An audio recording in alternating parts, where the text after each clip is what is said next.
우리가 집회를 시작하고 보니까 날짜는 잘 갑니다. 저는 늘 그렇게 합니다.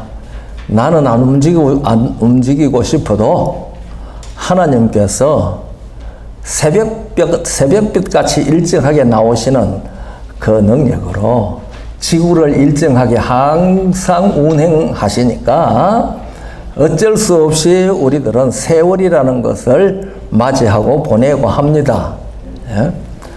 그래서 가만히 있어도 나이를 먹어요.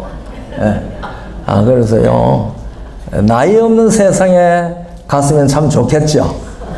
저는 하나님께서 시간을 창조하셨다고 믿지 않는 사람이거든요. 하나님 시간 창조하지 않으셨어요. 그러면 시간은 어떻게 생겼느냐? 제가 성경을 연구한 대로는요, 시간은 영원함이 변질된 게 시간입니다. 그래서 하나님께서는 사람에게 영원한 생명을 누리도록 하셨거든요. 영원한 생명을 누리는 사람에게 세월이 필요 없습니다. 세월 안 세거든요. 단 한 주일만 있는 겁니다. 한 주일. 7일. 그래서 그거밖에 없어요. 우리가 창세기 4장 3절을 보면은 세월이 지난 후에 그 가인과 아벨이 함께 하나님 앞에 제사 드리다 나오는데요. 우리 번역에 세월이 지난 후에 그렇게 되어 있거든요. 그게 히브리 말로 캐스 야밈입니다. 캐스는 끝이란 말입니다. 야밈은 날들입니다. 그래서 그 정확하게 번역하면요, 날들의 끝에. 그러니까 그 가인 아벨이 살 그 시대에 그들이 무엇을 알 수 있었다는 것을 보여주는 겁니까? 날들의 끝이 있었다는 것을 보여줍니다. 그 날들의 끝이 어느 날이겠습니까? 제7일입니다. 제7일입니다. 그들이 날들의 끝에 하나님 앞에 제사 드렸습니다. 그 제7일에 제사 드렸습니다. 그래서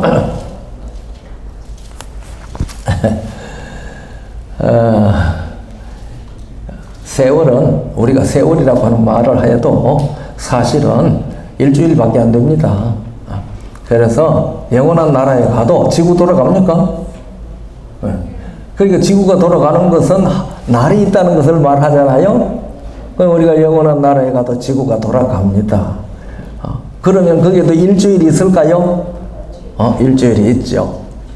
그래서 그때도 우리는 어떻게 예배해요? 이사야 66장에 보면은 월삭과 안식일에 하나님 앞에 예배한다고 그랬지 않습니까? 그 오늘날 날로 계산하면 안 됩니다. 월삭은 무엇이죠? 음력으로 첫 달이 시작하는 날입니다. 그래서 달의 공전도 있다는 말입니다. 영원한 나라에 가면 달의 공전도 있다. 그리고 안식일이 있다. 지구의 자전도 있다. 그걸 가르치는 말입니다. 그래서 우리는 그곳에 가도 달은 여전히 운행되고 지구는 여전히 운행되고 그렇게 됩니다. 지금 제가 오늘 그 얘기를 할 시간이 아닌데 이 얘기가 길어졌네요. 그래서 사람이 영원한 삶을 살던 사람이 사망의 존재가 되니까 하나님께서 그가 종신해야 되고 종신하는 기간 안에 회개하고 돌아올 수 있는 기회를 주기 위해서 만들어 놓은 것이 세월입니다. 시간입니다. 그래서 저는 이 시간은 영원함이 변질된 것이지 하나님이 시간 자체를 창조하셨다고 믿지 않습니다. 그런데 요새는 물리학자들도요, 시간은 없다고 얘기하더라고요. 어쨌든 간에 오늘 어떠한 사람이 되어야 마땅하냐라고 하는 주제를 가지고 함께 우리가 말씀을 듣고 있는데요. 우리가 첫날은 어떻게 읽느냐? 우리가 성경을 어떻게 읽느냐? 그 말씀을 들었고, 둘째 날은 아주 중요한 말씀을 우리가 함께 들었는데 무슨 말씀인지 기억하시죠? 영과 육, 성경이 말하는 영과 육이 무엇을 정확하게 얘기하는가? 그 말씀 우리가 들었습니다. 그리고 어제는 우리가 믿음은, 그 믿음은 큰 믿음도 있고 적은 믿음도 있는데, 큰 믿음은 믿음이라는 게 내가 믿는다는 게 무슨 뜻이라고 그랬죠? 벌써 다 해주고. 말씀하셔야죠. 나를 맡겨버린다. 그런 뜻이라고 그랬지 않습니까? 나를 맡겨버린다. 그게 믿는다는 말씀입니다. 그런데 큰 믿음은 예수님께서 나를 예수님께 100% 맡겨버린 사람. 그 큰 믿음. 50%, 60% 이렇게 맡긴 사람은 적은 믿음입니다. 그런데 우리가 이 큰 믿음 참 힘들더라고요. 어쨌든 그리고요, 오늘은 이제 어떤 사람이 되어야 마땅하냐, 이 주제에 대해서 말씀을 함께 듣도록 하겠습니다. 이 말씀을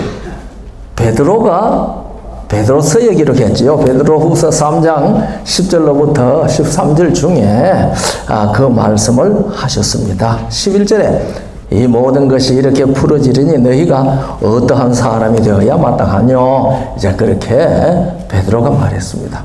그런데 베드로전서 1장 19절에 보면 우리가 잘 아는 말씀 있잖아요. 우리가 하나님 앞에 어떻게 나타나야 된다고 그랬어요? 아니요. 우리 주 예수 그리스도께서 어떤 분이시라고 그랬잖아요. 흠없고 점없는 어린 양에 그랬거든요.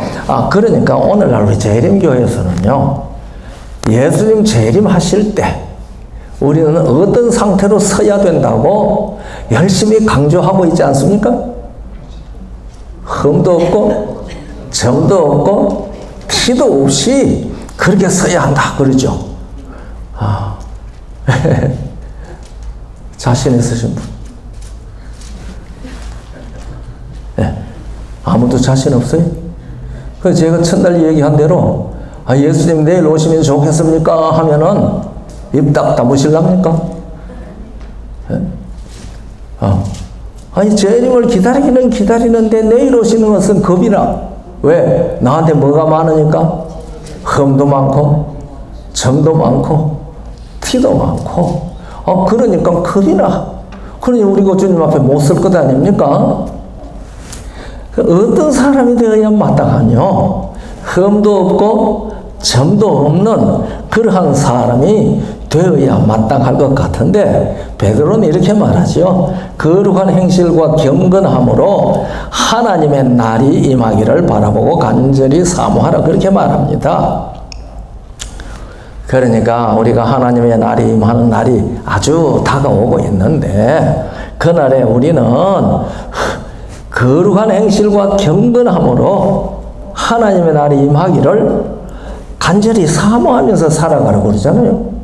그게 우리가 예수님 내일 오신다고 간절히 사모하는 사람에게 예수님 내일 오십니다 하면은 반가울까요? 무서울까요?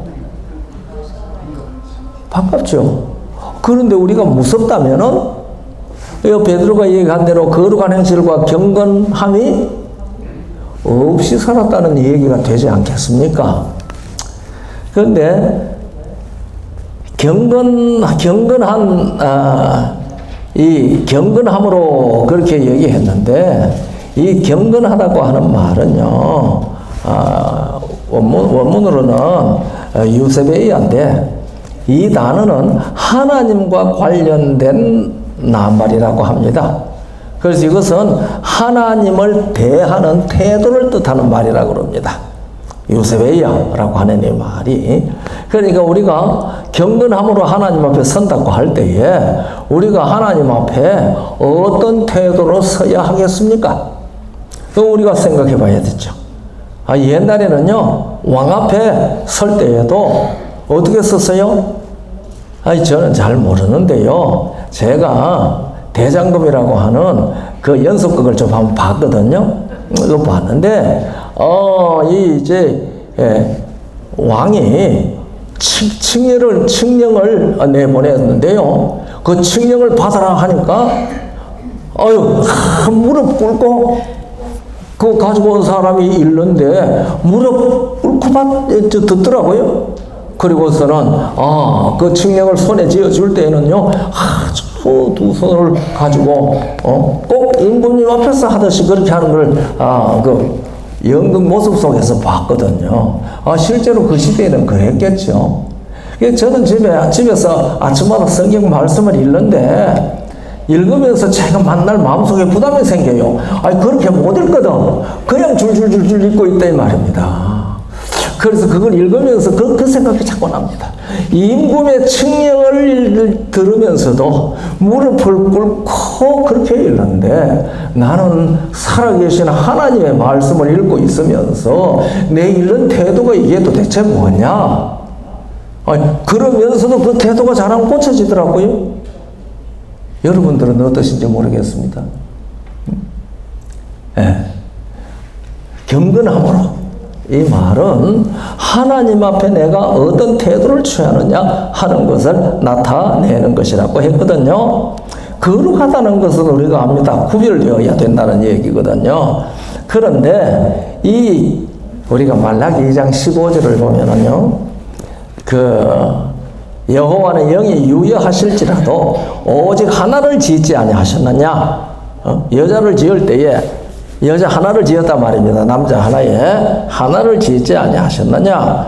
어찌하여 하나만 지으셨느냐? 이는 경건한 자손을 얻고자 하심이라. 그렇게 얘기를 했거든요. 하나님이 일남 일녀 그렇게 부부로 만드신 이유는 경건한 자손을 얻기 위한 것이라고 그랬어요. 그런데 우리나라 말로 경건함이라고 번역을 했는데 히브리 보니까 그것이요, 히브리어를 보니까 엘로힘이에요. 엘로힘 무슨 말인지 알죠? 그러니까 하나님과 같은 자손을 얻기 위한 것이라고 그랬어요. 그런데 그 자손이라고 번역된 말은 제란데 그 씨앗이란 말입니다.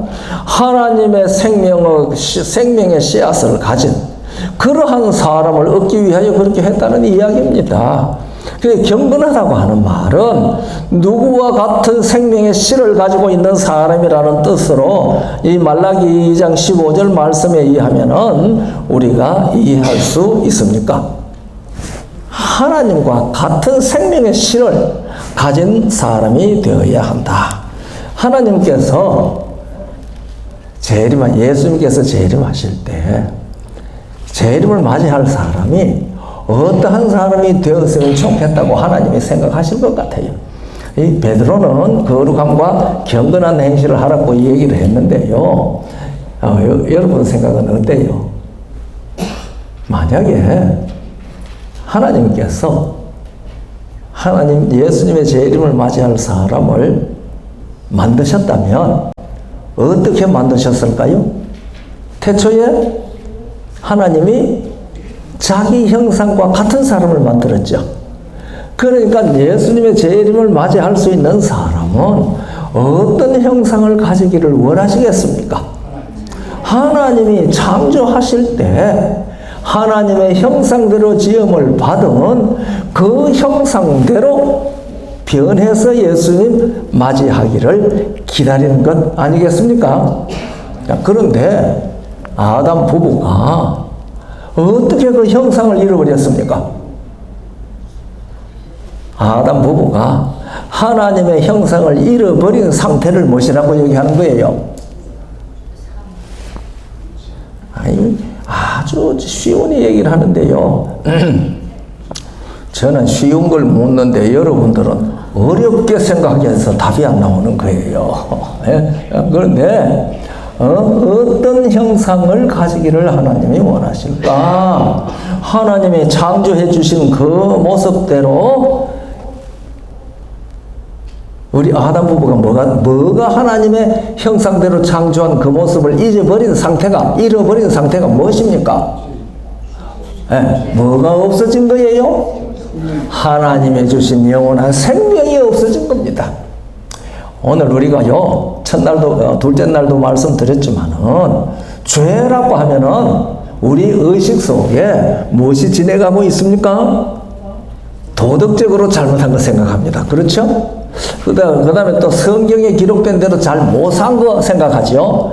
그러면은 그것은 전부 다 죄가 뭐하고 관련이 되어 있습니까? 나의 행위와 관련되어 있습니다. 나의 삶과 관련되어 있습니다. 그러면 그 중심이 누구 중심이에요? 내 중심이에요. 내 중심이에요. 그러니까 우리가 성경이 가르치는 본질적인 죄를 내 중심으로 생각하면 죄 해결이 안 됩니다. 그러니까 본질적인 죄는 우리가 영과 육이 얘기할 때 말씀드렸지 않습니까? 무엇이죠? 영원한 생명이 없어진 상태. 그것이 본질적인 죄입니다. 그래서 도덕적으로 욥과 같이 하나님께서 의인이라고 인정한 그러한 삶을 살았다 할지라도 도덕적으로 예수님이 이 땅에 사셨을 때의 모습만큼 선하게 살았다 할지라도 그것이 하나님 앞에 뭐가 안 돼요? 그것이 그에게 잃어버린 생명을 회복시키는 능력이 되지 않습니다. 조건도 되지 않습니다. 그러니까 죄라는 것과 이 하나님의 생명이라는 것, 이걸 우리가 이해해야지 죄가 무엇인지, 그러면 또 의가 무엇인지 이걸 아는 것이지요. 그러니까 하나님께서 예수님 재림하실 그때에 우리가 무엇을 가진 사람으로 예수님 맞이하기를 기다리겠습니까? 무슨 생명? 하나님의 생명, 영원한 생명. 그 영원한 생명을 가진 사람으로 하나님 앞에 서기를 원하는 겁니다.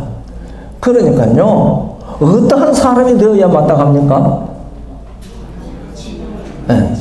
그러니까요, 우리가 구원을 받는다고 얘기할 때에 그 구원의 실상을 이 모든 도덕적인 허물, 성경 말씀을 순종하지 못한 허물, 이런 죄에서 구원받는다고 생각을 하면 구원이 무엇인지도 모르고 죄가 무엇인지도 모릅니다.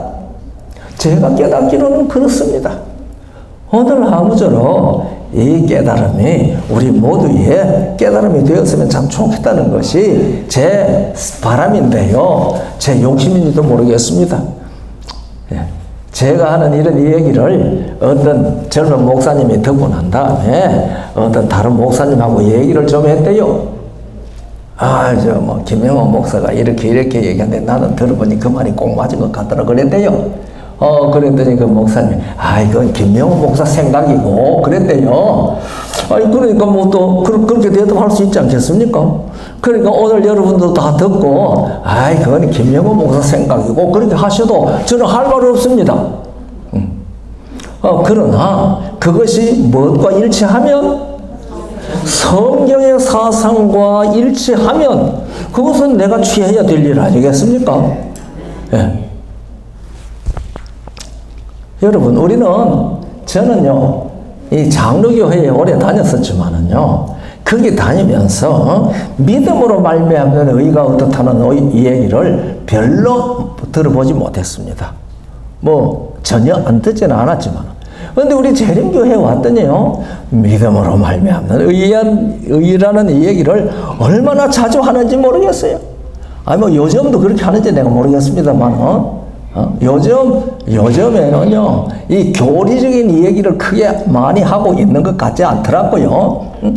그때는 믿음으로 말미암는 의가 어떻다, 성화가 어떻다, 그런 얘기들을 참 많이 했습니다. 그래서, 그거 다 들어봤는데, 여러분, 믿음으로 말미암는 의를 어떻게 배우셨습니까?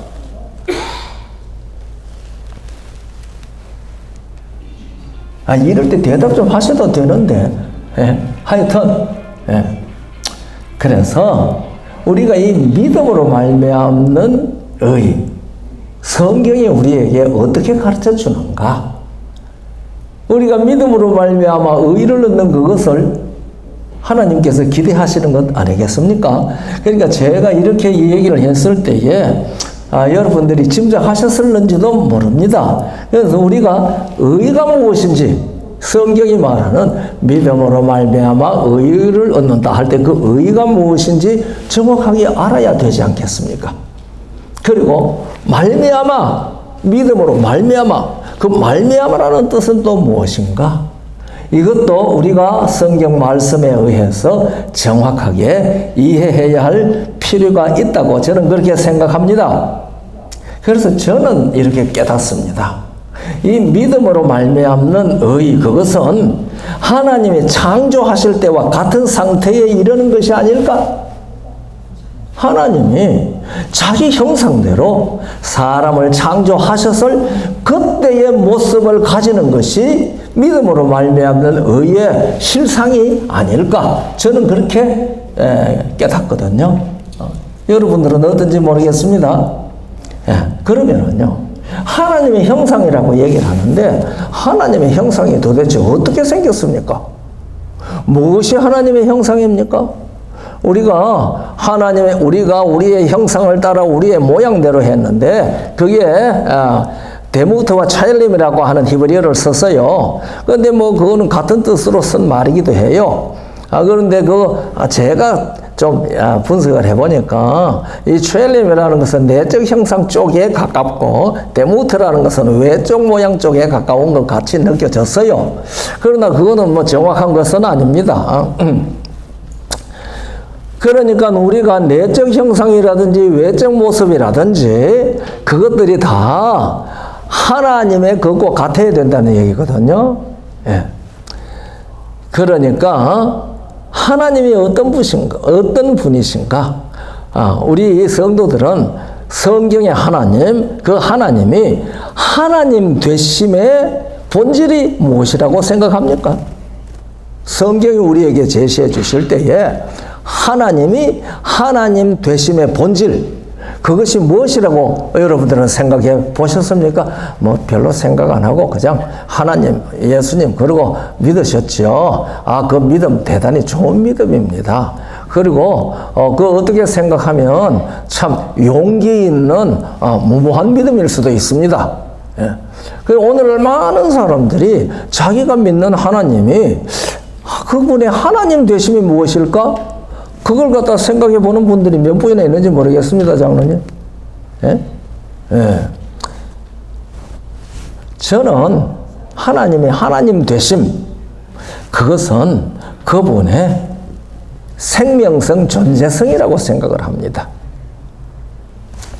예. 그래서 하나님의 이름은 나는 있다. 스스로 있는 자, 있다. 제가 조지아 마리아타 교회에 가서 사경전도회를 했습니다. 오래됐어요. 사경전도회를 했는데 교우들이 아주 우리 관심 있는 할아버지 독거 노인이 한 분 계시는데 우리가 그분한테 오늘 방문 좀 갔으면 좋겠는데 목사님 가시겠습니까? 가시죠. 그래서 이제 교인들 한 7, 8명하고 같이 담임 목사님하고 그래서 갔습니다. 갔더니요, 키가 짝달박한 할아버지가 있어요. 그 할아버지가 제가 들어가서 이렇게 인사를 하니까 목사요? 하고 물어요. 예, 목사입니다. 성이 뭐요? 예, 김갑니다.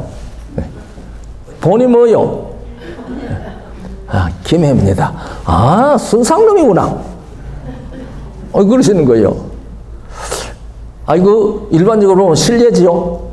요즘 목사가 와서 방문을 했는데 성을 묻더니 본이 어딨냐? 김해라고 하니까 순상놈이구나. 예. 그래서 상놈 맞습니다. 그런데 어르신은 신씨라고 들었는데 맞습니까? 맞소. 그러면 본이 평산입니까? 맞소. 평산 신씨 신승겸공의 후예로서 양반이시네요. 제가 그렇게 얘기했거든요. 네, 그러니까 이 어린이 뭐 상놈이지. 어제 그러시는 거예요. 나 뭐 긴 얘기 너무 기니까 이 얘기는 그것 좀 하고 그래가지고 서로 이 족보 얘기로 시작을 해가지고요. 내가 그래서, 아유, 어르신, 족보 연구 열심히 하십시오. 족보에 아주 조예가 깊으시네요. 아이고, 뭐 조예랄 거 있나? 혼자 사니까 심심해서 들다 본 것이지. 예, 그렇게 열심히 들다 보세요. 성경에 족보를 연구하라고 했습니다. 성경에 족보 연구하라는 말도 있어? 아, 예, 있습니다. 그 말이 어디 있어? 여러분 한번 찾아보세요. 그 말이 사도행전 17장에 있거든요. 응? 그래가지고, 그 얘기를 쭉 하고 난 다음에, 그날 그 어른이 나하고 토론하다가 졌어요. 족보 얘기하다가 졌습니다. 그래서 제가 이제 인사하고, 어르신, 예, 이제 교회 나와서 교회에서 얼굴 좀 뵙기 바랍니다. 이제 잠깐 제가 기도하고 가겠습니다. 하고 이제 기도하고 일어섰거든요. 일어서서 가려고 하는데, 보소, 저기, 목사 양반. 예, 하나 물어볼 게 있어요. 예, 무슨 말씀인데요? 그럼 왜 자연이라 그래요? 자연. 왜 이거 세상 이걸 보고 왜 자연이라 그러느냐고. 그렇게 이제 얘기하는 겁니다. 자연이라는 말 무슨 말인지 다 아시죠? 스스로 자자, 있을 연자, 그럴 연자, 스스로 있다는 말입니다. 그리고 자연이라고 하냐고.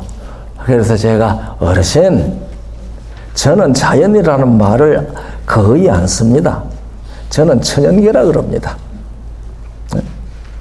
자연은 하나님만 자연이십니다.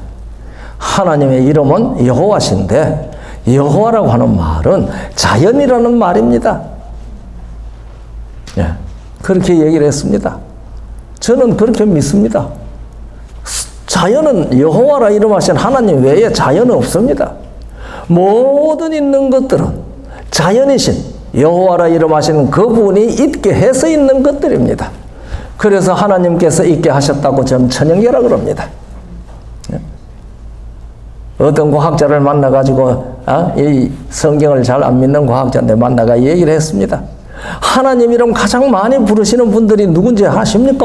제가 그랬습니다. 그러니까, 뭐 쳐다보셔요? 이 자연과학자들이 하나님의 이름을 가장 많이 부릅니다. 자연 하지 않습니까? 그 자연이라는 말은 하나님의 이름입니다.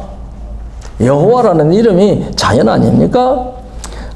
그런데 하나님의 하나님 되심, 그것은 그분이 스스로 존재하실 수 있는 것이 하나님의 하나님 되심입니다. 그래서 하나님이 스스로 존재하실 수 없다면 그분은 더 이상 하나님이 아닙니다. 그분을 존재하게 한 존재 근원이 있을 것 아닙니까? 스스로 있다는 말은 존재 원인이 자기에게 있다는 말입니다. 여러분과 저는 존재 원인이 누구에게 있습니까? 내 안에 있습니까? 내 밖에 있습니까? 내 밖에 있습니다. 그러나 우리의 성경의 하나님 여호와는 존재 원인이 당신 자신 안에 있습니다. 그분은 그래서 생명 자체십니다. 그래서 하나님의 하나님 되심은 그 생명 자체에 있다고 저는 그렇게 믿습니다. 그래서 시인은 그렇게 기도했습니다. 낮에는 여호와께서 그 인자함을 베푸시고 밤에는 그 찬송이 내게 있어 생명의 하나님께 기도하리로다. 시편 42편 8절에 있는 말씀이죠. 그리고 시편 36편 9절에는 대저 생명의 원천이 주께 있사오니 주의 광명 중에 우리가 광명을 보리다. 요 시편 36편 9절 말씀을 예수님께 요한복음 1장을 기록하면서 4절에 기록한 말입니다. 그 안에 생명이 있었으니 이 생명은 사람들의 빛이라. 생명의 원천이 그에게 있는데 그것이 광명을 우리가 광명 중에 주의 광명이 그에게 있다. 그 안에 생명이 있었으니 이 생명은 사람들의 빛이라. 그 생명이 무엇입니까? 오늘 우리는 생명을 가졌습니까? 생명을 가지지 않았습니까? 예수님 빼놓고 우리요. 생명을 가진 것 같죠? 그런데 사실 우리 생명 안 가지고 있습니다. 제가 청주에 학생들을 데리고 공중전도를 갔는데요. 그 한 자매님이 목사님, 자기 남편이 자기가 교회 가는 것은 안 말립니다. 그러나 같이 교회 가자고 하면은 한사코 날 나무랍니다. 그러면 너도 못 가게 할 거라 그럽니다. 그러니까 가서 남편에게 전도 좀 해주세요. 그래요. 그래서 제가 전도대원 2사람을 데리고 같이 갔습니다. 가서 인사를 딱 하고 나니까 그 목사 하니까 그 어른이 중등학교 교감 선생님이에요. 얘기를 시작하는데 이분이 이렇게 말했습니다. 아무 말도 안 하면 제가 말하기가 좀 쉽지 않죠. 첫 말을 끄잡아내기가. 그런데 그분이 먼저 질문하면 말하기가 참 좋습니다. 뭐 어떤 끄잡아내는데 뭐라고 하니 나는 예수 믿는 사람들이 하는 말 중에 전혀 이해가 안 되는 말이 하나 있습니다. 그래.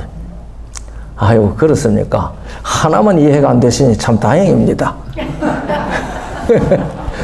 제가 그렇게 하니까 웃대요. 웃으려고 한 말이죠. 그래, 그것이 무슨 말입니까? 영생이 뭡니까? 영생이 뭡니까? 이렇게 물어요. 아니, 우리가 영생은 죽지 않고 계속 사는 것이라고 생각하잖아요. 아니, 그걸 몰라서 저한테 묻겠습니까? 중등학교 교감 선생님이십니다. 그래서 제가, 선생님, 제가 대답하기 전에 먼저 제가 질문을 하나 해도 되겠습니까? 해보세요. 네. 선생님, 죽음이 무엇입니까?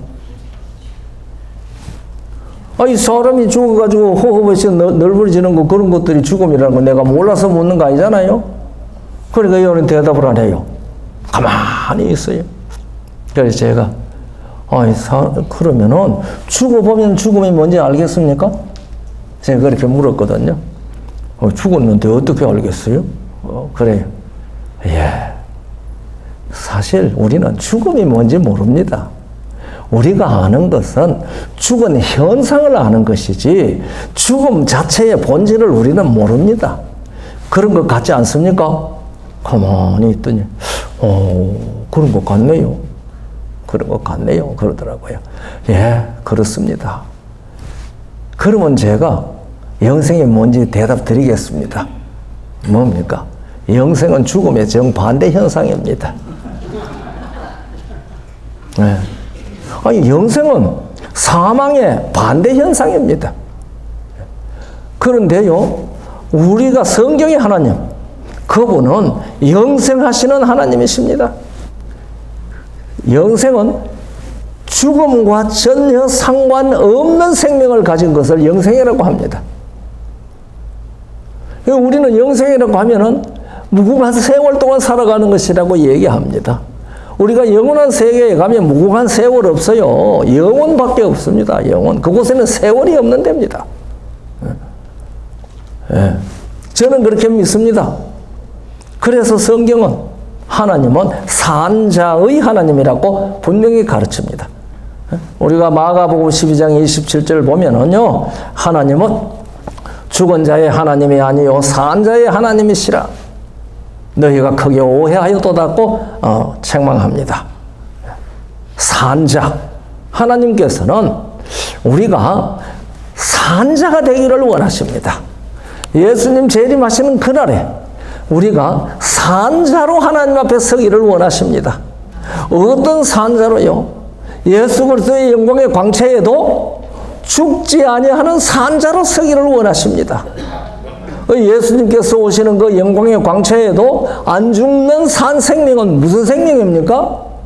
영원한 생명입니다.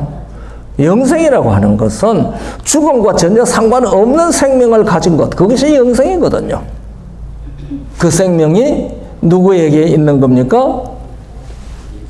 예수 그리스도 안에 있는 겁니다. 그래서 우리가 하나님의 형상을 회복했다 하는 것, 우리는 그 얘기를 하면 먼저 어디로 따라갑니까? 온유하고 겸손하고 덕이 있고 그거 다 뭐예요? 그거 다 맞죠? 틀린 거 아닙니다. 그러나 그것은요 다 도덕성과 관련된 얘기들입니다. 소위 그런 걸 갖다가 우리가 무엇이라고 그러죠? 성품 그 얘기합니다. 그런데 제가 깨닫기로는 하나님의 형상을 가졌다는 것은 영원한 생명을 가지는 겁니다. 사망과 상관없는 생명. 그 생명을 우리가 소유하면 우리는 하나님의 형상을 얻은 겁니다. 네. 그러면은 그 생명이 나를 살게 하는 것, 그것이 최고의 고상한 도덕의 모습으로 나타나는 것 뿐입니다. 그 생명이. 성령의 열매 다 아시죠? 아니, 성령의 열매 다 아시죠? 애희, 화인, 자량, 충언절. 네? 다 아시죠? 그런데 성령의 열매가 모두 몇 개예요? 아니, 대답들을 좀 크게 했어요. 입만 딱 벌려. 성령의 열매는 9개다. OX.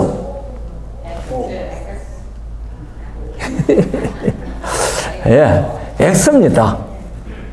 X입니다. 성령의 열매는 하나뿐입니다. 그 성령의 열매 이름이 뭔지 아십니까? 아니, 성령의 열매 이름은 성령의 열매입니다. 아니, 그것도 모르셔요? 그런데 그 성령의 열매는 9가지 맛을 가지고 있습니다. 그런데 우리는 성령의 열매를 9개로 달아놓고 그 한 열매씩 한 열매씩 닮으려고 합니다. 그것은 도덕이지 생명이 아닙니다.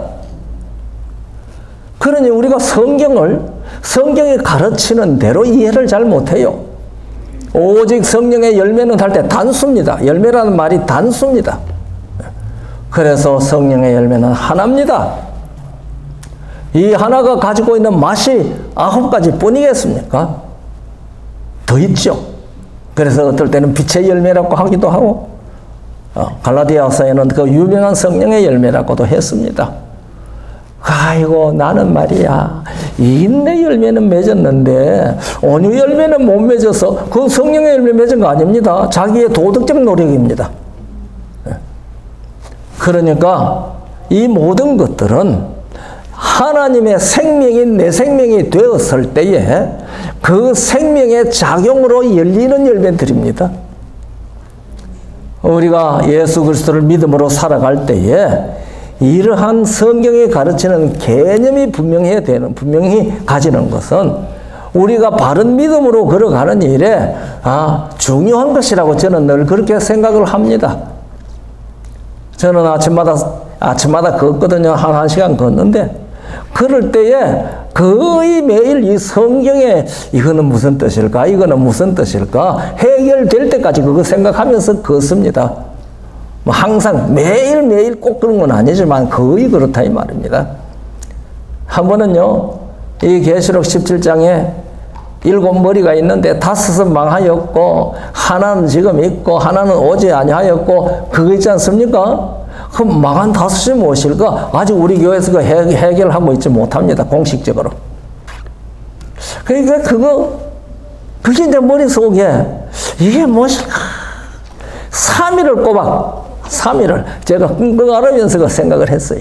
와가지고 또 성경 들여다보고, 이제 아내가 같이 걸어 다니는데 옆에서 보면서 아마 뭘 저렇게 심각하게 생각하나 했을는지도 몰라요. 그런데 제 나름으로는 깨달았습니다. 저는 성경이 성경을 해석하는 그 원칙에서 벗어나는 일을 원치 않습니다. 그러니까 성경으로 그것을 깨달아야지 깨달았다고 느껴지거든요. 제가 이 시간엔 그 얘기해 드릴 수는 없죠. 그래서 우리가 하나님 앞에 산자가 되기를 하나님께서 원하시는데 어떠한 사람이 되어야 되겠냐? 하나님 앞에 산자로 설 수 있는 사람이 되어야 마땅하다. 그러면은 그 산자가 어떤 산자일 것인가? 하나님께서 처음 창조하셔서 생기를 그의 코에 불어넣었을 때에 그가 생명이 된 그런 산자로 하나님 앞에 서기를 하나님께서 기대하지 않으시겠습니까? 자, 그래서 우리가 요한일서 2장 24절 25절을 읽어보면 너희는 처음부터 들은 것을 너희 안에 거하게 하라. 처음부터 들은 것은 들은 것이 너희 안에 거하면 너희가 아들의 안과 아버지 안에 거하리라. 그가 우리에게 약속하신 약속이 이것이니 곧 영원한 생명이니라. 처음부터 들은 것이 뭔가 하면은요, 영원한 생명을 준다는 그 말씀입니다. 그러니까 태초에 하나님께서 흙으로 사람을 만들어 놓으시고 그 코에 생기를 불어 넣으시고요, 사람이 생명이 되었다 할 때에 이 약속을 그에게 이루어 주신 것입니다. 그러니까 영원한 생명을 가지고 있으면 우리가 누구 안에 거해요? 아버지와 아들 안에 거하는 것과 동일한 것이 된다는 것이죠. 아버지의 생명, 아들의 생명, 그 생명을 나도 가지고 있으니까 내가 누구 안에 있는 것이 된다는 말입니까? 아버지와 아들과 아버지 안에 있는 것이 됩니다. 그래서 우리는 하나님의 형상이라고 할 때에 자비롭고 은혜롭고 노하기를 더디하고 인자와 진실이 많은 하나님이라고 하는 신명기 34장에 있는 이 말씀을 생각하면서 그것을 하나님의 5대 형상이라고 그래요. 5대 성품이라든가. 어떤 장로님이 그 얘기를 열심히 저한테 하면서 5대 성품이라고 얘기를 하면서 성경에 5가지를 찾는데 열심히더라고요. 하나님의 성경에 5대 진리, 5대 성품, 5대 진리, 이렇게 5가지로 이루어진 거 찾느라고 그 어른이 수고를 하더라고요. 뭐 그렇게 찾아내 나오면은 우리는 덕보기는 해요. 이 사람이 이렇게 찾아놓았구나. 뭐 과히 나쁜 것은 아닌지는 모르지만은 이 성경 말씀을 그렇게 제한해서 연구하면은요 전체적인 뜻에서 벗어날 위험이 있습니다. 그런데 그래서 이 하나님의 형상이라고 하면은 그 5대 형상, 자비롭고 은혜롭고 노하기를 더디하고 인자와 진실이 이게 다 도덕성이잖아요. 예? 그렇잖아요. 도덕성입니다. 사람이 도덕성이라 그럽니다. 그런데 그것들은요 사람 사이에서 말하는 도덕성입니다. 그런데 우리 하나님의 도덕성이라는 말을 우리 재림교회에서 제가 여러 번 들었습니다. 그런데 하나님의 도덕성을 우리가 다 알 수 있을까요? 그리고 피조물인 우리가 하나님의 도덕성에 대해서 이러쿵저러쿵 말하는 것은 그게 좀 합당한 것일까 하는 그런 생각이 저는 들어갑니다. 그래서 저 하나님의 도덕성이라는 말 저는 거의 안 씁니다. 그래서 저는 하나님의 형상이라고 얘기할 때에 그것은 하나님의 생명성이 하나님의 형상의 핵심이라고 저는 그렇게 믿습니다. 그래서 오늘 이 자리에 오신 성도 여러분들, 우리가 정말 하나님의 생명을 얻으면은 우리는 하나님의 형상을 얻은 사람입니다. 자, 우리 한번 스스로에게 물어보십시오. 내게 하나님의 생명이 있는가? 하나님의 생명이 있으면은 그것은 무슨 생명이에요? 죽음과 상관없는 생명입니다. 그러니까 예수께서 영광 중에 오실 때에 그 영광의 광채가 사르는 불꽃이 되지 않고 영광이 되지요. 왜? 그 생명은 죽는 생명이 아닙니다. 우리가 고린도전서 2장 6절로 9절을 읽어보면은요 이런 말씀이 있죠. 이 관원들, 세상 관원들, 이 사람들은 하나님의 지혜에 대해서 건방도 못 갔다고 얘기하지요.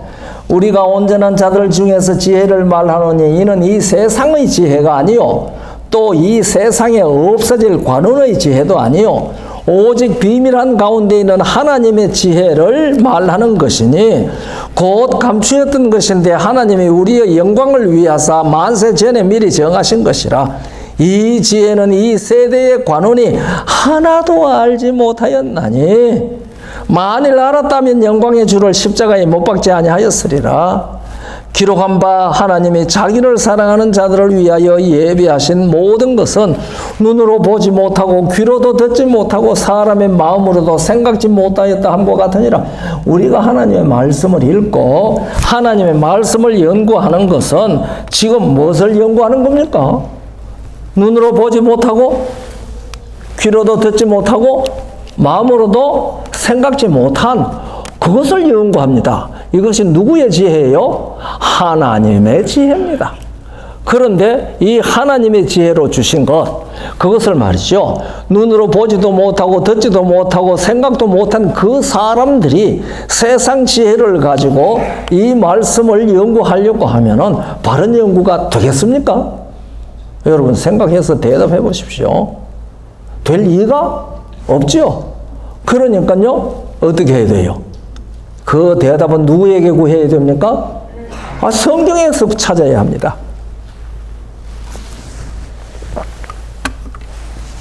그래서 해석은 하나님께 있습니다. 우리가 잘 아는 대로 요한일서 2장 20절과 27절을 읽어보면요, 기름 부으심이 너희에게 모든 것을 알게 하리라고 그랬어요. 그러니까 너희가 어디 가서 배울 필요가 없다고 끝까지 말씀하셨습니다. 그러니까 우리는 성경에서 성경의 해석을 찾도록 기도하면서 기대해야 될 것이라고 생각을 합니다. 그래서 우리가 이 세상의 지혜를 가지고 성경을 풀이한 그러한 것을 가지고 살피면은요, 복음을 놓치기가 쉽습니다. 한 분은 어떤 분이 저한테 그런 얘기를 했어요. 그분이 지금도 미국에 살아있는지는 모르겠습니다만, 또 제가 들은 말이, 그분의 말이 얼마나 정확한지도 모르지만은요, 미국에서 요한복음 연구의 최고 권위자가 어떤 여자 신학자래요. 참 좋죠. 요한복음 연구의 최고 권위자랍니다. 그런데 예수를 안 믿는데요. 요한복음 연구의 최고 권위자인데 학자죠. 그런데 본인은 요한복음을 연구해놨는데도 누구를 안 믿어요? 예수님을 안 믿어요. 너희가 성경에서 영생을 얻는 줄 생각하고 성경을 상고하거니와 그러나 영생을 얻기 위하여 내게 오는 것을 원하지 않은 것이죠. 우리가 이런 식으로 성경을 연구하면 이 성경을 알겠습니까? 그것이 세상 관원의 지혜로 성경을 연구하는 것 아니겠습니까? 모세가 하나님 앞에 하나님의 영광을 내게 보여달라고 요청하지 않았습니까? 우리가 출애굽기 33장 18절로부터 보면은 그렇게 나옵니다. 34장 6절까지. 그러니까 하나님께서 내 얼굴을 보고 살 자가 없다고 말해가지고 모세가 하나님의 얼굴 보여달라고 했다고 사람들이 착각합니다. 이제 하나님의 영광을 보여달라고 그랬습니다. 그러니까요, 하나님께서 모세 앞으로 지나가시면서 여호와로라, 여호와로라, 자비롭고 은혜롭고 노하기를 더디하고 인자와 진실이 많은 하나님이라고 말씀하셨습니다. 그러니까 하나님의 형상을 보여달라고 할 때에 제일 먼저 반포한 것이 뭐지요? 여호와로라, 여호와로라. 그래서 저는 하나님의 형상은 그 이름 안에 확실히 들어있다고 믿습니다. 그 이름의 의미를 우리가 확실히 알고 성경에서 깨달을 때에 자비롭고 은혜롭고 노하기를 더디하고 인자와 진실이 많으신 나타나는 성품도 우리는 깨달을 수 있다고 저는 그렇게 믿습니다. 여호와라 이름하신 분만이 영원하십니다. 그래서 우리가 디모데전서 6장 16절을 읽어보면은 죽지 아니함이 그에게만 있다고 말씀하셨습니다. 이것이 생명의 성질입니다. 그러니까 오늘날 우리가 이 땅에 살아가면서 우리가 생명하는 것은 그 종신하도록 살아가는 사망의 다른 모습일 뿐이라고 저는 늘 그렇게 생각합니다. 그래서 제가 이런 얘기를 하면은 좀 독선적이라고 독단적이라고도 사람들이 말합니다. 독선적이든지 독단적이든지 저는 상관없습니다. 그것이 성경과 일치하면 저는 그대로 수용합니다. 제가 그 말씀을 따라서 그대로 굴복하고 잘 사는 일은 안 된다 할지라도 저는 그것을 그대로 수용합니다. 그리고 기도하죠. 깨달은 대로 사라질 수 있도록 성령께서 능력으로 역사해 주시기를 기도합니다. 저희 내외는 아침마다 예배하면서 꼭 기도합니다. 성령님, 오늘도 우리를 주장하셨어. 우리의 생각과 말과 감정과 태도가 우리 주님의 영광이 되도록 나타날 수 있게 살도록 해 주십시오. 그리고 저녁에 또 기도합니다. 주님, 아침에 그렇게 기도했는데 오늘 하루 살고 보니 그대로 살지 못해서 용서해 주십시오. 주께서 용서해 주지 아니하시면 우리는 꼼짝 못 하잖아요. 그래서요, 우리 교회에서 믿음으로 말미암는 의, 그렇게 얘기를 많이 들었습니다. 그런데 그 의가 무엇이라고 생각하십니까? 그래서 저는요, 이런 얘기를 들었습니다. 우리가 예수 그리스도를 믿을 때 우리가 지은 모든 죄를 예수께서 다 용서하시고 당신이 행하신 모든 의를 우리가 한 것으로 여겨준다. 그래서 여겨주시니 나눠주시니 그렇게 얘기를 하면서 우리에게 가르쳐 줍니다. 이런 말들을 모두 다 만들어 놓았잖아요. 여겨주시니 나눠주시니. 예? 좋은 말들입니다. 그런데 사람이요, 성경을 연구하면서 그 수로의 용어에 매여버리면 성경의 본령에서 떠납니다. 그 용어는 사람들이 좀 이해하기 쉽도록 하기 위해서 만들어지는 것인데요, 그 용어가 더 어려워. 이러면 성경 바르게 깨달을 수 있겠습니까? 우리가 Faith I Live By라고 하는 우리나라 말로는 말씀과 능력이라고 번역이 됐던데요. 그 책, 정은의 말씀이죠. 그 책 111쪽에 있는 말씀인데, 믿음으로 말미암는 칭의라 무엇인가? 그것은 인간의 영광을 티끌 가운데 버리고 인간이 스스로의 힘으로는 할 수 없는 것을 인간을 위해 행하시는 하나님의 역사이다. 인간들이 자신의 무력함을 깨달을 때 그들은 그리스도의 의로 옷 입을 준비가 된다. 이렇게 기록을 해놨거든요. 그래서 제가 우리 재림교회에 와서 믿음으로 말미암는 의를 배울 때에 이 말씀 여러 번 들었습니다. 예? 인간의 영광을 티끌 가운데 버리고 인간이 스스로의 힘으로 할 수 없는 그것을 인간을 위해 행하시는 하나님의 역사다. 예? 이런 얘기들 많이 하려고 그러면 좋죠. 우리가 저지른 모든 허물을 용서하시고 우리는 도덕성이 죽어가지고 도덕적으로 선한 일을 할 수 없는 존재라고 얘기하지 않습니까? 맞습니까? 어거스틴이 이걸 강하게 주장했죠. 그러니까 펠레기우스가 반대하고 일어났죠. 왜 도덕적으로 선행을 못한다는 말이요? 그래서 그 유명한 교회 역사에 있는 논쟁입니다. 그래서 펠라기우스가 이단으로 정교되고 어거스틴이 정통으로 됐죠. 그래서 어거스틴이 원죄라는 말을 처음 썼습니다. 그것은요, 아담 안에서 타락한 본성을 물려받은 것이라 그럽니다. 그래서 사람은 도덕적으로 선을 행할 수 없다고 주장을 한 겁니다. 맞습니까? 맞은 것 같은데 성경적은 아닙니다. 성경적이 아닌 것은 딱 맞는 거 아니죠? 그래서 저는요, 우리가 저지른 모든 허물을 용서하시고 예수께서 행하신 모든 의로운 행위를 우리가 한 것으로 여겨주는 것이라는 설명을 자주 들었습니다.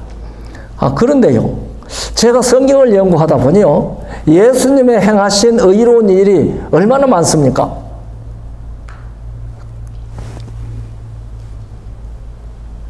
우리 장로님, 예수님이 행하신 의로운 일이 얼마나 많고 내가 저지른 옳지 못한 일은 얼마나 많습니까? 그것은 다 용서하시고 당신이 행하신 의로운 일을 모든 의로운 것을 내가 한 것이라고 여겨주는 것이라고 배웠거든요. 그래서 예수님이 행하신 의로운 일이 얼마나 많을까? 그런데 놀랍게도 성경은요, 예수님이 행하신 의로운 일이 한 가지뿐이라고 그랬어요. 깜짝 놀랐습니다. 그러므로 한 범죄로 말미암아 모든 사람이 정죄에 이른 것 같이 한 의로운 행동으로 말미암아 모든 사람이 의롭다 하심을 받아 생명에 이르렀느니라. 그러니까 누가요? 한 의로운 행동으로 말미암아. 예수님께서 의로운 행동한 게 몇 개라고 그랬어요? 로마서 5장 18절입니다. 요새 번역들은 한 사람의 범죄로 하는 데 아니요, 한 범죄입니다. 한 범죄, 한 의의 행동. 이렇게 나오거든요. 그런데, 이걸 원문으로 직접 직역을 했는 것이 우리 성경 주석에 나옵니다. 우리 재림교회 성경 주석에. 그 직역을 했는데 이렇게 직역을 했습니다. 그러므로 하나의 범죄를 통하여 모든 사람에게 정죄가 이른 것처럼 또한 하나의 의의 행위를 통하여 모든 사람에게 생명의 칭의가 이르렀느니라. 그러니까 칭의라는 것은 뭐예요? 칭의라는 것은 뭐예요? 예수의 생명을 얻었다? 그게 칭의입니다. 그런데 오늘날 우리가 믿음으로 말미암는 의를 교회에서 배울 때 이렇게 배운 일이었고 가르치지도 않았어요. 성경이 딱 적어놨잖아요. 그러면 우리가 답을 어디서 찾아야 됩니까?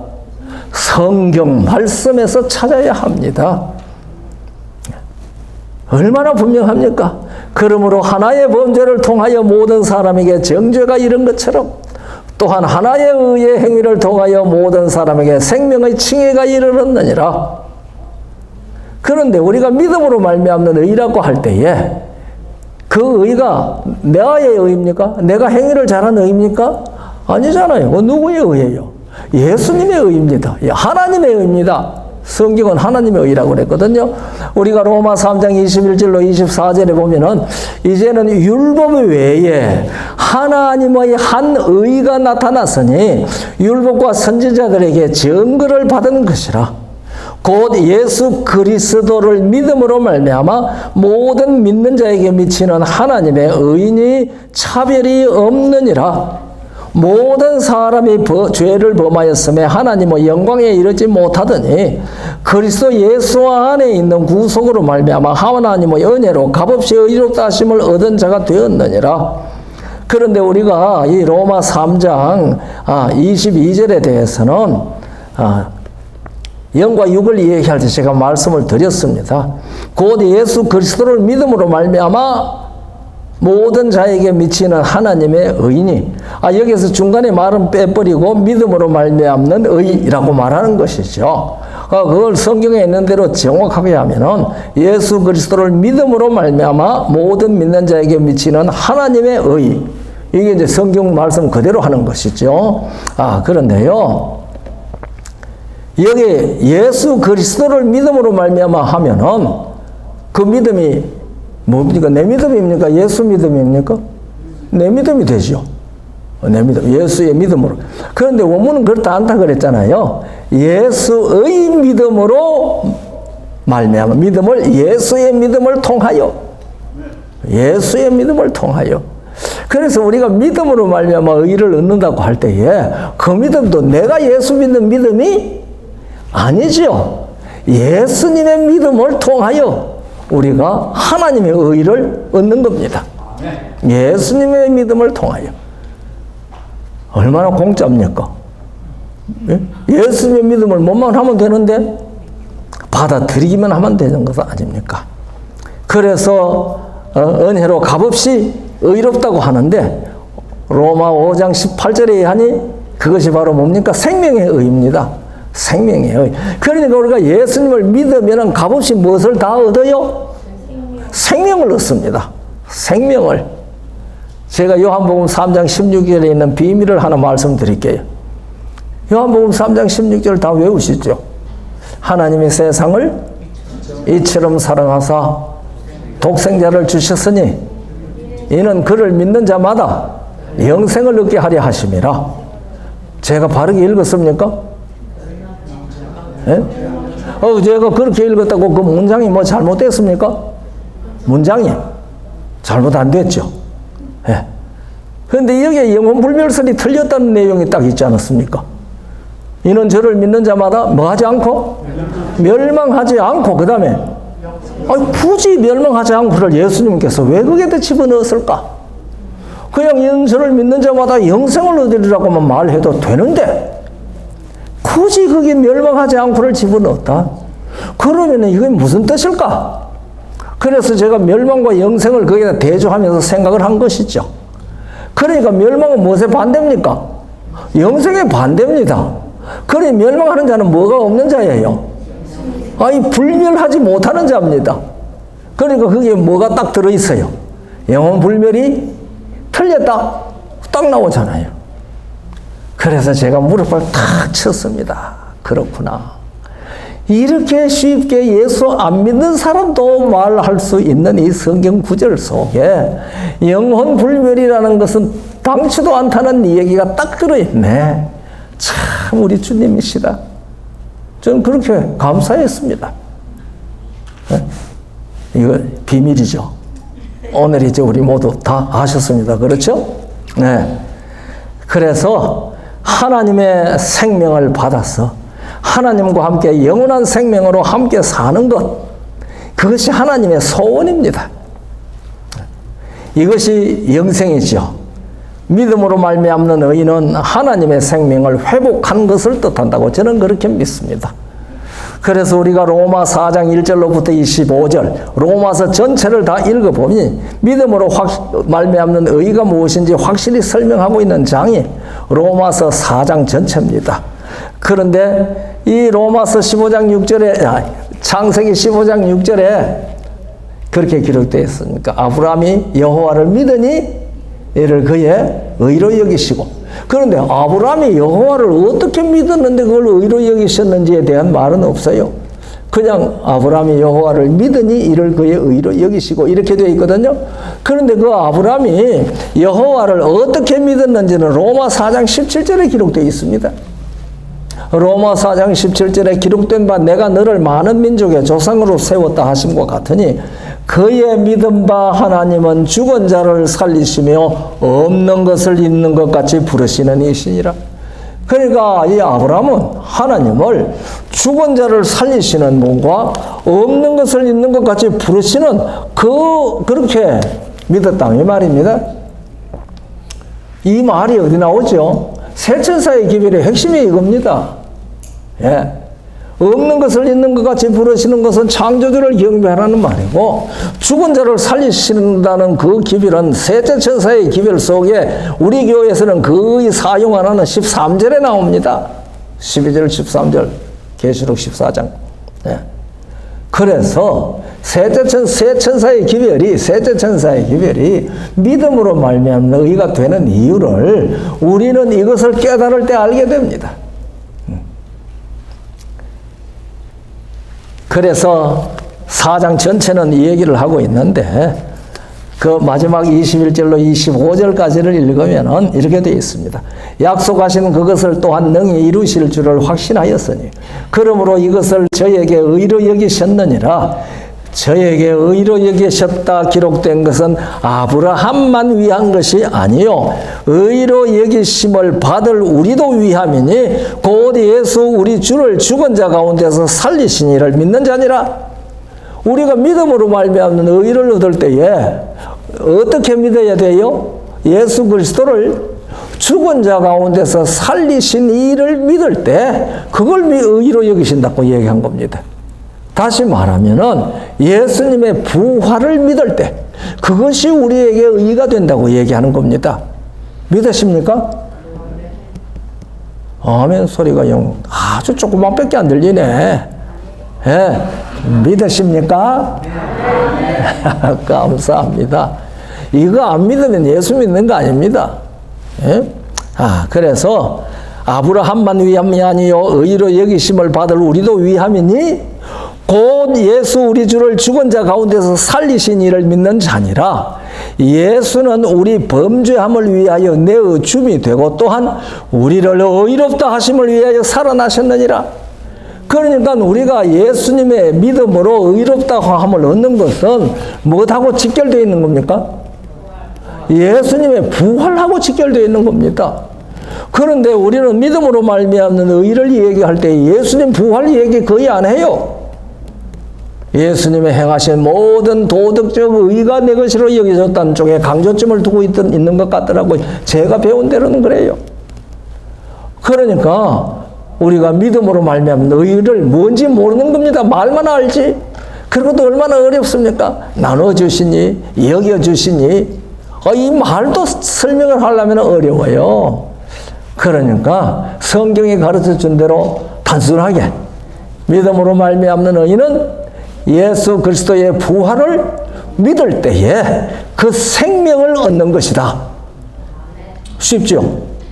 이게 성경이 가르치는 믿음으로 말미암는 의입니다. 그러니까 그것이 예수님 재림하실 때에 우리가 무엇을 가지고 선다는 거예요? 이 생명을 가지고 하나님 앞에 서는 겁니다. 재림하시는 주님 앞에 서는 겁니다. 흠도 없고 점도 없으신 분은 우리 주님이십니다. 그 우리 주님을 믿음으로 말미암아 흠도 없고 점도 없는 생명을 우리에게 주셨습니다. 그 생명을 우리가 가지고 예수님 재림하실 때에 우리가 어떤 모습으로 서게 됩니까? 사망과 상관없는 생명으로 우리 주님 앞에 서게 됩니다. 예수님 안에 있고 예수께서 내 안에 있을 때에 그렇습니다. 제가 로마 6장 5절로 11절 말씀을 봉독드리면서 오늘 말씀을 마치려고 합니다. 만일 우리가 그의 죽으심을 본받아 연합한 자가 되었으면 또한 그의 부활을 본받아 연합한 자가 되리라. 우리가 알거니와 우리 옛사람이 예수와 함께 십자가에 못 박힌 것은 죄의 몸이 멸하여 다시는 우리가 죄에게 종노릇 하지 아니하려 함이니 이는 죽은 자가 죄에서 벗어나 의롭다 하심을 얻었음이니라. 죽은 자가 죄에서 벗어나 의롭다 하심을 얻었다는 말은 무슨 말입니까? 죽은 자가 영원한 생명을 얻었다는 말입니다. 예? 만일 우리가 그리스도와 함께 죽었으면 또한 그와 함께 살 줄을 믿노니 이는 그리스도께서 죽은 자 가운데서 사셨음에 다시 죽지 아니하시고 사망이 다시 그를 주장하지 못할 줄을 알미로라. 그의 죽으심은 죄에 대하여 단번에 죽으심이요 그의 살으심은 하나님께 대하여 살으심이니 이와 같이 너희도 너희 자신을 죄에 대하여는 죽은 자요 그리스도 예수 안에서 하나님을 대하여는 산 자로 여길지어다. 이게 4장 5장에서 믿음으로 말미암는 의를 쭉 얘기를 한 다음에 6장에 가서 이렇게 결론적으로 얘기를 합니다. 자, 우리가 예수 그리스도 안에서 아담 안에 죽었던 그 생명은 십자가에서 처리되고 예수와 함께 장사되었습니다. 그리고 예수님께서 부활하시는 일을 통하여 그분의 믿음으로 말미암아 우리가 그분 안에서 영원한 생명을 얻었습니다. 아멘입니까? 그러면 우리는 다 무슨 존재가 됐어요? 어떠한 사람이 되어야 마땅하겠느냐? 재림하실 때 하나님 앞에 죽지 아니하는 생명으로 산자로 설 수 있는 사람이 된 겁니다. 이 은혜가 우리 모두에게 넘치도록 임했으면 참 좋겠습니다. 이 생명이 우리의 일상생활을 주장했으면 참 좋겠습니다. 그런데 이게 육신이 약하잖아요. 그래서 제가 어제 말씀드렸죠. 진정으로 거듭난 사람은, 그리스도인이 된 사람은 뭐 안 하는 사람이라고 그랬죠? 어제 말씀드렸는데 죄를 짓지 않는 사람, 죄를 짓지 못하는 사람이 됐다 그랬지 않습니까? 아니, 진정한 이 믿음으로 말미암는 의를 가진 생명을 얻은 사람은 죄를 짓는 사람이 아닙니다. 죄를 짓는 자마다 죄에 속했다고 요한일서 3장 5절로부터 읽어보세요. 그렇게 나옵니다.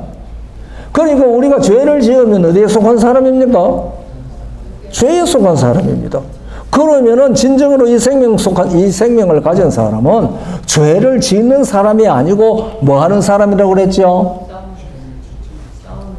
죄와 싸우는 사람이라고 그랬잖아요. 죄와 싸우는 사람. 그래서 바울도 그랬지 않습니까? 내가 선한 싸움을 싸우고 믿음을 지켰다고 그랬어요.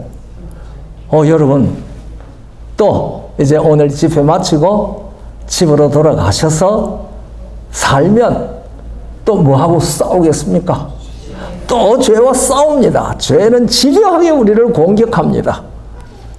그러니까 우리가 죄와 더불어 싸워야 됩니다. 매일 순간마다 호흡마다 싸워야 합니다. 싸우다가 보니 뭐도 입어요? 상처도 입어요. 그걸 우리가 죄 지었다고 말하는 겁니다. 예, 그런 면으로는 맞죠. 그 말은 곧, 아이고, 나 오늘 또 죄와 싸우다가 뭐 입어서? 상처 입어서. 그럼 어떻게 해야 돼요? 의사 찾아봐야죠. 그래서 그거 발 씻는 회개입니다. 발 씻는 회개. 주님, 내 발 씻어주세요. 주님, 내 상처 고쳐주세요. 그래서 길르앗의 의사로 계시는 겁니다. 우리 성도들이시여, 다 믿음으로 말미암아 의롭게 됐습니까? 아멘 소리가 참말로 작네. 아직도 제가 지금 이렇게 1시간 반이 되도록 열심히 설명을 했는데 다 납득이 안 됐습니까? 다 깨닫도록 성령께서 역사해 주시기 바랍니다. 그래서 죄와 싸우십시다. 그래서 우리가 죄에게 질지라도 주께서 당신의 승리를 우리의 것으로 인정해 주시기 때문에 안심하고 싸우시고요. 저도 네가 이기나 보자. 우리 주님 벌써 이겼어. 그렇게 큰 소리 치시면 됩니다. 우리 주님 오시는 날 이 생명 가지고 주님 앞에 다 서도록 어떠한 사람이 되어야 되겠느냐? 하나님 앞에 산 자가 되어야 되겠다. 이 경험이 우리 모두의 경험이 되도록 성령님께서 우리의 심령에 넘치도록 은혜 베풀어 주시기를 간절히 바랍니다. 감사합니다. 하늘에 계시는 여호와라 이름하신 우리 아버지 하나님 감사합니다. 우리 아버지 하나님의 이름이 여호와이심을 인하여 감사합니다. 우리가 그 하나님의 자녀 되게 해주셔서 감사합니다. 예수님을 믿음으로 우리 아버지 하나님의 영원한 그 생명을 얻게 해주셔서 감사합니다. 이 생명을 가졌을 때에 비로소 우리들은 여호와라 이름하신 하나님의 참 자녀들이 되는 것 깨닫게 해주셔서 감사합니다. 그것이 바로 믿음으로 말미암는 의라는 것을 오늘 알게 해주셨습니다. 아버지여, 이 생명 사탄이 호시탐탐 빼앗아 가려고 포기하게 하려고 공격합니다. 바울처럼 싸워서 믿음을 잘 지키는 모든 성도들 되도록 복을 주시옵소서. 예수 그리스도의 거룩하신 이름으로 간절히 기도하옵나이다. 아멘.